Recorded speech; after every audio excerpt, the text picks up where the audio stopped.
Hi guys, Brian from Boas here. Dude, what's my boa? That has to be the most frequent question I get from viewers, and I'm asked it pretty much every day from somebody.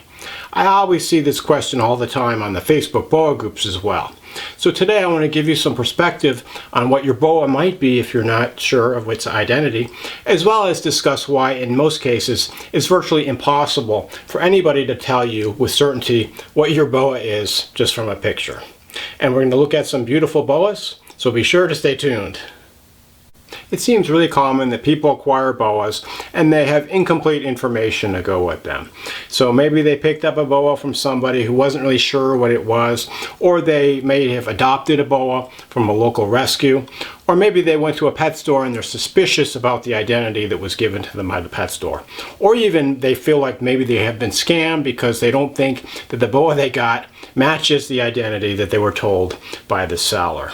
So often what people will do is they'll send me pictures, or they'll put pictures on the Facebook boa groups, and they'll ask for opinions. And then on the boa groups you'll get all kinds of opinions, and all these keyboard experts come out and give their 2 cents, most of which is worth even less than that. But I'll just get to the answer first. Probably 99% of the time, people that have an unidentified or unknown boa, it is basically just a common boa of unknown origin, unknown identity, maybe even unknown subspecies, mixed subspecies. But these are the garden variety pet store boas. And there's certainly nothing wrong with them. They're probably the type of boa I recommend, number one, for a first-time boa keeper, and experienced boa keepers can really enjoy them as well. And so these boas don't have a specific identity. So it could be that the specific identity has been lost. It's just been in captivity for so long. And boas from multiple different regions have been bred together to come out with these types of boas. Or it could be that the identity is missing, and again, it's been in captivity for so long that for all intents and purposes it's basically a domesticated animal at this point. So you'll often see these boas in pet stores. Sometimes they're pure Colombian boas. Back in the day, most of the pet store boas came from Colombia, so a lot of the boas you'll see in pet stores are largely Colombian in origin. But they may also contain Central American boas bred in, or even island dwarf boas, or even true red-tailed boas. Sometimes you'll see boas which are basically mutt boas, and some people refer to them like this, a little bit of a pejorative. So they are a mixed breed, but it doesn't mean that they're not great pets and that you should value them any more than a pure locality boa. I just wanted to show you, this is actually a pure, ironically, this is a pure Colombian Barranquilla boa. And so this is of known origin. You probably won't see a pet boa exactly like this in a pet shop. It might look similar though, because as I mentioned, a lot of these pet store boas are largely Colombian in origin. So they're basically going to look similar to this. They're probably not going to be as brightly colored or quite the nice pattern. But sometimes you'll see some really nice mixed breed boas in pet shops. And again, some people look down upon these, call them mutts, which I think is really unfortunate because they're really docile animals typically and really easy to keep, and definitely a great boa for a pet keeper. So, if someone calls your boa a mutt, don't take it personally. And so one thing I wanted to comment on, a lot of pet shops will label boas that are from Colombia, boa imperator, Colombian, common boas, as red-tailed boas or Colombian red-tailed boas, or they'll call boas in general of, boa constrictor, boa imperator, boa sigma, they'll just call them red-tailed boas. And so this is the subject of huge amounts of debate on the Facebook boa groups and reptile forums. I don't get involved in these types of debates. Personally, if the boa has red in its tail, that's a red-tailed boa. But I think it makes a lot more sense, as I said in some of my other videos, that we label boas by their subspecies and by their locality of origin if it's known. So for example, this would be a boa imperator from Barranquilla, Colombia. And whether it's red tail or not, that's up to you to decide. If you really want to get pure about it, the only true red tails are the boa constrictor from the Amazon basin. And so when you go into a pet shop, it's highly unlikely they're going to have a true red-tailed boa unless it's some kind of a specialty reptile store. But if you go into your local chain pet shop, or even if it's like a local mom and pet shop that's not a reptile specialty, you're likely to get what is a common boa. They may call it a red-tailed boa, but it's basically a boa imperator. And I've even seen lately people have been posting about boas they've picked up at reptile shows, and they're clearly not true red tails. They're labeled as true red tails, but some of these are even morph boas, and there's basically no morphs in true red tails. So if you see a morph boa, you know it's not going to be a boa constrictor. With a few exceptions, it's most likely going to be a boa imperator of mixed origin. Another question people who are unsure of their boa's identity often have is, what locality is my boa? And so locality is not really something you can definitively determine just by looking. In fact, you really need the documentation and some kind of record of where it originated in order to make a claim of locality. Okay, so as I mentioned, most of these boas you pick up in pet shops, either the locality has long been lost, or it's been crossed together, or it's semi-domesticated. For all these reasons, these boas really don't have a wild locality anymore. The locality is basically wherever you're keeping it. So if you live in New York State on Long Island, it's a Long Island boa. And this really isn't a bad thing. So don't feel bad if your boa doesn't have locality.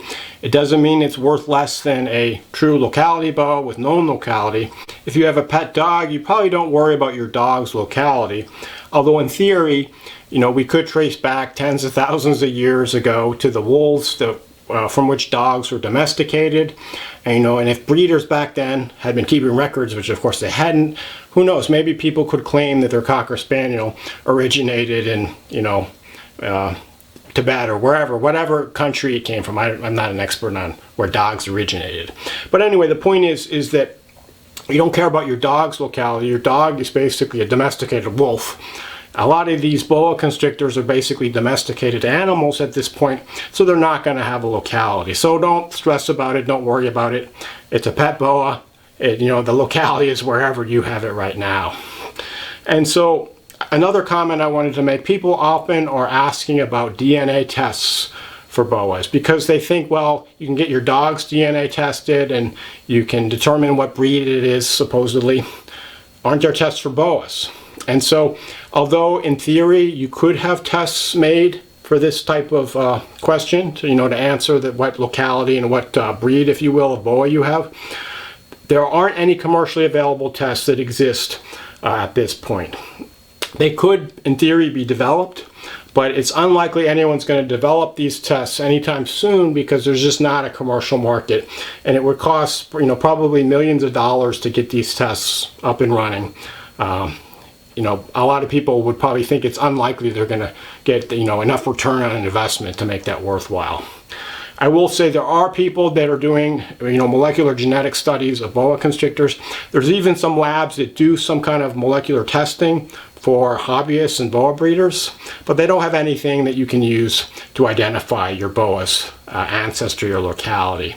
I see this a lot on the Facebook groups, but anytime anyone asks about that or claims that you can have your boa constrictor's DNA tested to determine what type it is, that's just not true. Maybe in 20, 30 years from now it'll be true. And so another point I wanted to make is people often make these guesses about a boa constrictor's ancestry and locality based on its looks. And so if you look at the dog example, these dog DNA tests came out, and a lot of people were really surprised. They would send off a sample from their mixed breed dog, and they swore it looked exactly like a German Shepherd. It has the ears and the snout of a German Shepherd, and it comes back it's not at all German Shepherd. So that's not really surprising because a lot of characteristics in dogs that are similar don't mean that the breeds are related. They just have the similar looking nose or ears or tail or whatever. And the same thing happens with boas. Many boas that aren't particularly closely related will have similar characteristics. So you could look at a boa that you think is one thing, and it might be something completely different. Just because they share similar characteristics doesn't mean that they're the same. Okay, so for most of the pet keepers that have a boa that they got from a pet store or rescue and they're not sure what it is, most of you guys have a boa imperator of unknown origin, or a common boa, common normal boa, as they call them. But what if you have a pure locality boa and you know it's a pure locality boa, you just don't know exactly what the locality is. Maybe the locality information got lost and you look at it and you can kind of narrow it down to a few different localities. Well, unfortunately, it's often impossible to differentiate between two closely related localities just by physical characteristics.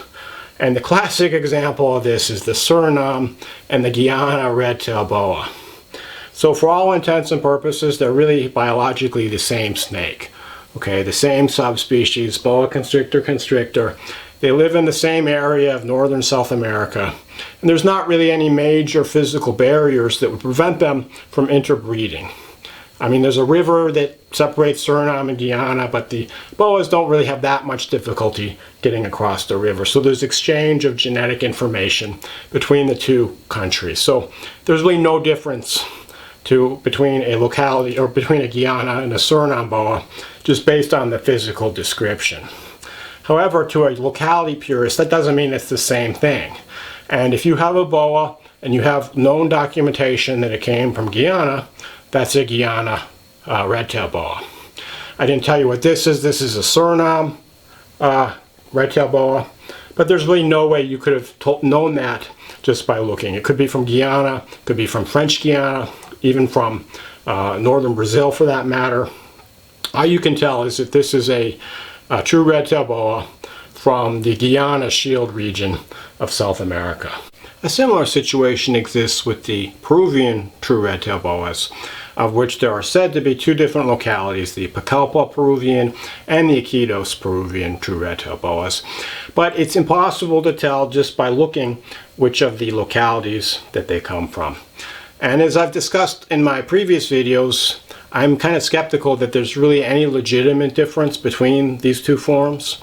As I've seen boas matching both descriptions in the same litter of Pucallpa Peruvian boas, born at my facility.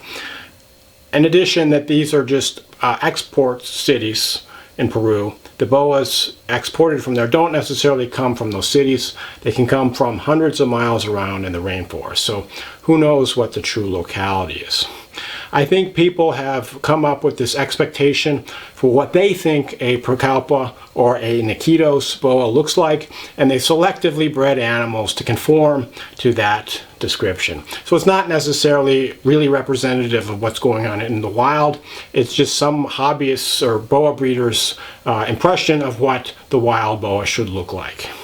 And the same thing is probably true with Guyana and Suriname boas. People have different expectations of what they think that they should look like, so they're selectively breeding them to conform to this bias. And I think maybe in the future it'll be really more correct to identify these animals as Suriname type and Guyana type, because, as time goes on, we may have less and less idea about where these animals truly originated. Another situation that locality boa collectors and breeders might find themselves in is that they have a boa that's described as a certain locality and they want to be sure that it's pure, have a question about its purity. And so I'll say up front that it can often be difficult to ascertain 100% if a boa is pure just based on a picture. And one of the examples of boas which often are not pure are the Hog Island boas. And so I'll say up front that many Hog Island boas, it's really obvious that they're not pure. I mean, anybody that's studied what a true Hog Island boa looks like, a pure one like the Sears Bloodline animal, will be able to spot the difference pretty quickly. In fact, there's even boas which, to me, it doesn't look like they have any Hog Island. It just looks like basically a pet store boa that someone is trying to pass off as a Hog Island and, increase the price quite substantially. That being said, there are some Hog Island boas out there that are really difficult to tell apart from a pure example. And so there was a practice where someone would take a hypomelanistic common boa, they would breed it to a pure Hog Island boa, and they got something called a hypo hog. Okay, it's basically a lighter colored boa that has kind of the mid appearance halfway between a common boa and a Hog Island boa. And those are pretty easy to tell apart, but what they might do next is they might breed one of these half and half boas to a pure Hog Island boa, they get an offspring that's now 75% pure Hog Island boa. And this can be pretty difficult to tell apart just by looking. And so if you're unsure about the locality information of your boa, really the only way to make a strong claim is to have records and to ask the breeder where the breeding stock came from, ask the breeder who the breeder was of the breeding stock, and if there's any kind of documentation or certainty about the animal is really pure, ask to see pictures of the parents so you can judge for yourself, because as I mentioned, it can often be really difficult to make claims of purity if you don't have this information. And if you're starting your locality boa collection now, and you might be breeding them 5-10 years down the road, you want to have this information ready and stored in a very organized manner so you can access it when it's time to sell the babies. And so this happens a lot also with red tail boas. Often someone will take a pure red tail, 100% true red tail, cross it with basically a pet store boa and get a hybrid animal, and then they might cross this back to a pure red tail. The animal is now 75% pure red tail. So again, difficult to tell, even sometimes for the experts. One last point I wanted to make about the locality information and the identity of locality boas is sometimes people will even claim that they can look at a locality boa and they can identify a specific bloodline. Like I told you, this is a pure Sears bloodline, Hog Island boa, but I can't tell that by looking. I know that because the parents were bred from Vin Rousseau from pure Sears bloodline animals. If you don't have that history, there's really no way you could look and definitively say it's a pure Sears bloodline, because often animals from different bloodlines of the same locality look really similar, as you would expect. And then you also have a phenomenon where animals from the same locality or the same bloodline, pure 100% full siblings, can look considerably different. In fact, like with true red tails, you often get lots of different looks in the same litter. And so you might look at them, if you didn't know, you might think they're a different bloodline, but no, these are the same bloodline. So it's pretty much impossible just to definitively identify a bloodline just from a picture. I mean, maybe you can look and you can say, well, it's consistent with that bloodline based on the characteristics you would expect in the bloodline. But as far as 100% proof, you're just not going to get that from a picture. I'm going to wrap up the video just by saying some comments about morph boas, because when you're unsure of the identity of a morph boa, there can be a whole different can of worms than from having a locality boa. And so many boas don't have a morph, and I think people that are new to boas will post a picture of their common pet store boa on one of the forums, and they ask, what's the morph of my boa? It doesn't have a morph. It's called a normal boa, for lack of a better term. Although I hate the word normal, and I think it just doesn't fit. I prefer to just call them common, Colombian type boas, pet store boas. However, when you're talking about morphs, it can be really, really difficult, even more so than locality boa, to tell from a picture. And there's a number of reasons why. And so the first is that many morphs are very variable. And a classic example is jungle. And so a lot of people have difficulty telling jungles apart. They have an animal that was described as a jungle, but it looks completely different from what they think a jungle is. And the problem is that jungle is a very variable morph with a lot of different characteristics. Not all jungles will have all the characteristics, and many animals that aren't jungle have some of the jungle characteristics as well. And I actually did a video about jungle boas, so check that one out if you want more discussion about jungles. When we're thinking about jungle, probably the first characteristic that comes to mind is this striping and pattern aberrancies. And many jungles do have this, although some jungles don't have this at all. In addition, there's other morphs that have striping and pattern aberrancies. There's a morph called Aby or aberrant, ABY, and this looks pretty similar to a jungle because of the striping and pattern aberrancies, but it's a completely different morph that's not genetically compatible. In addition, there's many non-morph boas, just wild type normal boas that have striping and pattern aberrancies. It doesn't make them jungle. So jungle can be very confusing to a lot of people. It should be noted this is a junglo. This animal has the jungle gene, but it also has the cow albino and the hypo gene. And one of the giveaways with the jungle in this animal is this two-toned appearance. She's got this really light, very clean, dorsal surface, and then if you look on her sides, the color is different, and it's really abrupt transition. And to me, that's the defining characteristic of a jungle. But there's several other characteristics as well. And so when I'm talking about this junglo, another factor that makes it very difficult to identify what a morph is from a picture is that a lot of morph boas have multiple morph genes in them. And so when you're thinking about a single gene morph, the phenotype, that is the physical characteristic of the gene, is going to come across a lot more clearly because there's no other genes in there to interfere. So if you see an animal that's just simply one gene, like cow albino, it's pretty obvious what the phenotype is. But if you mix in other genes, the effects get kind of diluted. Some of these genes, like some of the pattern genes, are kind of subtle to begin with. So when you breed them into the same animal, it may be very difficult to see the effect. In fact, you may need to breed the animal to a known genotype animal in order to prove that it even has the gene at all. And I'm not talking about a recessive heterozygous animal that's just a carrier.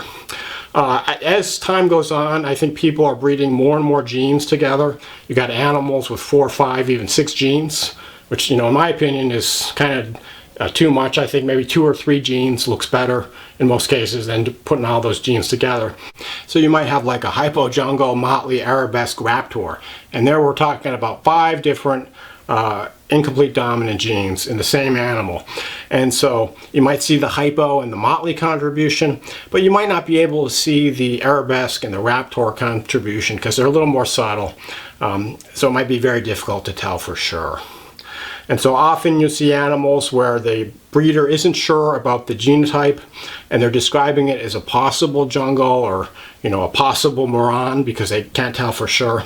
But based on the genotype of the parents, there's a possibility that it has the gene. And that's just something that you have to accept as part of the morph breeding, is that you might not be 100% sure of the genotype of your animals unless you breed them and do a test cross in order to tell for sure. And speaking of test crosses, you may have an animal that is possibly a carrier for a recessive gene, and it's pretty common to buy an animal that's a possible het for cow albino or sharp albino or VPI, T positive albino, or aneurystic. But you can't really tell because based on the genotype of the parents, it could also be not a carrier as well. And there's no visible difference in the heterozygous form, so you can't really tell. So in cases like that, the only way to tell is to do a test cross. So if you have an animal that's a possible het for cow albino, you would cross it to a known cow albino, and then you would expect that about 50% of the offspring are going to be albino if your animal is indeed het for cow albino. So if you have a litter of like 30 offspring and none of them are albino, chances are statistically almost certain that your animal is not a carrier for cow albino. And while we're talking about albinos, it should be noted that there are quite a number of different types of albinos. 2 main categories: the T negative albinos like the Call and the Sharp, and the T positive albinos like the VPI, Prodigy, Boa, Caramel, etc. And these are all incompatible strains of albino. So if you just get an animal that's an albino, and most likely it will be a cow albino, you wouldn't be able to tell just by looking. So you could basically narrow it down to either cow or sharp albino, and because cow albinos are by far the most common, you could think, well, it's most likely cow albino, but you can't really tell 100%. So the sharp albinos, at least the earlier ones, tended to be brighter in color and they have more oranges and reds, but many of the cow albinos have been selectively bred to retain the reds and oranges like the lipstick line. So unfortunately, it's really impossible to tell without doing a test cross what strain of albino you have if you're not sure. So when in doubt, as I've always said, ask the breeder, ask the seller, ask them to tell you all the information that they have so you can hopefully trust them and come to your own conclusions. And so, I'd like to just end by saying that a lot of times I get these questions from people about their snakes, and this is just based on a picture. I've never seen the snake in person. Like I said, I can speculate what it is, but I usually can't tell 100%. But your best bet in that situation is just go to your breeder and ask them, or your seller. And usually you can trust the seller, assuming they have a decent reputation. So if you don't know what your boa is, it's probably likely that the seller of the boa can give you a better idea than I'm going to be able to, or someone who hasn't actually seen the boa. And lastly, if you have a boa, you have no idea what it is, no one can tell, could be pretty much anything, just don't worry about it. It doesn't matter if you don't have a specific locality boa, or if you don't know exactly what the origin of your boa is. Just enjoy it as a pet, okay? Because it doesn't make your boa any less valuable as a pet than if you knew exactly where its origin was. So I hope this video answered a few of your questions if you're wondering about your boa's identity. As always, if you have any questions or comments, shoot me a line. Thanks for watching, and enjoy your boas.